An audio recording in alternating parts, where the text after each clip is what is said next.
Hello guys, আসসালামু আলাইকুম। আজকে আমি আপনাদেরকে এমন একটা জায়গার সাথে পরিচয় করে দিব যেখানে গেলে আপনাদের মন এমনিতেই ভালো হয়ে যাবে। শহরে থাকতে থাকতে গ্রামীণ পরিবেশকে কিন্তু আমরা ভুলেই গেছি, তাই আজকে আমরা চলে আসলাম গ্রামীণ মনোরম একটি পরিবেশে। আজকে আমরা চলে আসলাম বেলা শেষে ক্যাফে অ্যান্ড রেস্টুরেন্টে। এখানে আসলে আপনারা উপভোগ করতে পারবেন এত সুন্দর মনোরম পরিবেশ, সাথে মজার মজার খাবার। আর আমি এমন একটা দিনে চলে এসেছি, আজকেই নাকি এই রেস্টুরেন্টের ফার্স্ট ওপেনিং। আর আসার পর দেখি এখানে আমার পরিচিত আরো অনেকে এসেছে।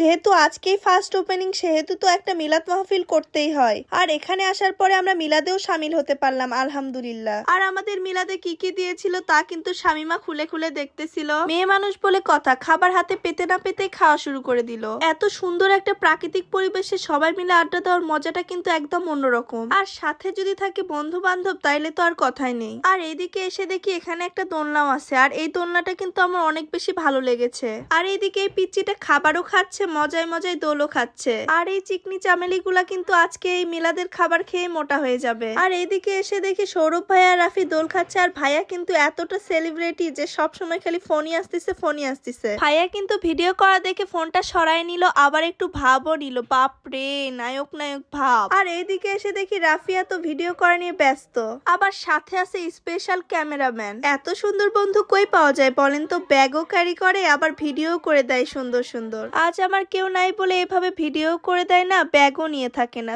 সো আফসোস।